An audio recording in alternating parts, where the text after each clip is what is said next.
ఉదయం 11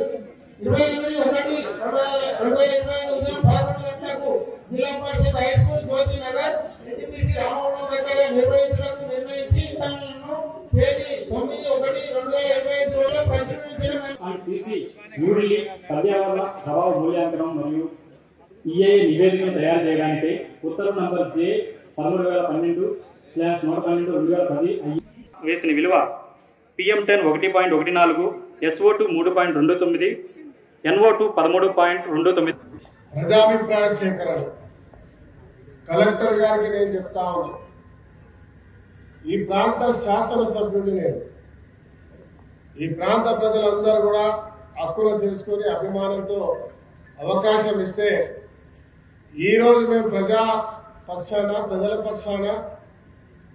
ప్రజా సమస్యలు తెలపడానికి వస్తా ఉంటే ఇవాళ పోలీస్ అధికారి ప్రత్యేకంగా ఒక అధికారి దురుసుగా ప్రవర్తించడం, ఇది తీవ్రంగా ఖండిస్తా ఉన్నాం రామగుండం ప్రజల పక్షాన. కలెక్టర్ గారు, ఇది తప్పకుండా నేను ముఖ్యమంత్రి గారి దృష్టికి తీసుకెళ్తా. దీని మీద తీవ్రమైన పరిణామాలు ఎదుర్కోవాల్సి వస్తున్న విషయాన్ని కూడా మీకు తెలియజేస్తా ఉన్నా. సుమారుగా నాతో పాటు కొంత వందల మంది ఈ ప్రాంతంలో ప్రభావితంగా ఉన్న వాళ్ళు వచ్చారు. మీడియా సాక్షిగా మేము చాలా మంది వచ్చాం. వెహికల్స్ ఉన్నాయి, అక్కడ వెహికల్స్ పెట్టి వస్తామంటే దురుసుగా మాట్లాడడం తీవ్రమైనటువంటి పరిణామం అనే విషయాన్ని నేను తెలియజేస్తా ఉన్నా.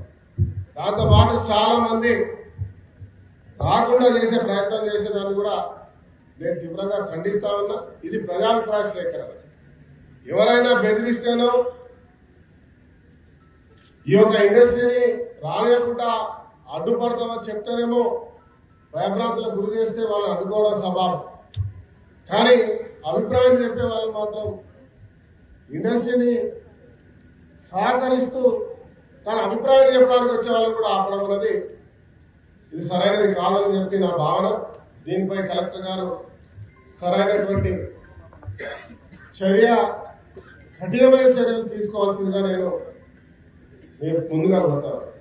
ఇకపోతే మీడియా మిత్రుల ద్వారా ఇక్కడ ఉన్నటువంటి పొల్యూషన్ కంట్రోల్ బోర్డు కానీ మీ ద్వారా కేంద్ర ప్రభుత్వానికి నేను ఇచ్చే సమాచారం మీరు తప్పకుండా చేరవేస్తారని నేను భావిస్తాను. కలెక్టర్ గారు, మేము రామగుండం ప్రజలు ఈరోజు 50 సంవత్సరాల క్రితం మొరార్జీ దేశాయ్ గారు ప్రధానమంత్రిగా ఈ ప్రాంతానికి వచ్చి ప్రారంభించినప్పుడు మాకంత వయసులో చిన్నవాళ్ళు ఉండొచ్చు, 2-3 సంవత్సరాల వాళ్ళు ఉండొచ్చు, అవగాహన కూడా లేదు. కానీ తర్వాత కాలంలో విన్నాం. ఈ ప్రాంతంలో కొన్ని వేల ఎకరాలు, సుమారుగా 15,000-16,000 ఎకరాల భూమిని ఈ ప్రాంతం వాళ్ళు దేశానికి వెలుగునివ్వడానికి స్వచ్ఛందంగా త్యాగం చేసి ఎన్టీపీసీ నిర్మాణానికి సహకరించినారు. ఏ ఒక్క రోజు కూడా అడ్డుపడలేదు, ఇబ్బందులు కలిగియలేదు. మా భూములు ఎన్టీపీసీ కట్టడానికి లేబర్ గా పనిచేస్తూ అనేక మంది ప్రాణాలు అసలు పోసినారు. నాకు తెలిసి ఆ కట్టే సమయంలో మేము చిన్నగా ఉన్నప్పుడే మా ఊర్లో ఉన్నటువంటి ఇంటి ప్రాంతాల్లో, నా పల్లెల్లో చాలా మంది కూలీలకు పోయి చిమ్నీ కట్టేటప్పుడు దాదాపు అన్ని వందల ఫీట్లు ఉన్నటువంటి చిమ్నీ దిగి పడి ప్రాణాలు పోయినటువంటి సంఘటనలు ఉన్నాయి.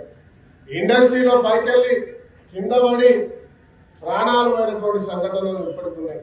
వారి అందరి యొక్క త్యాగాలకు మా ఈరోజు ఎన్టీపీసీని స్థాపించుకొని దేశానికి విలువనిస్తా ఉన్నాయి.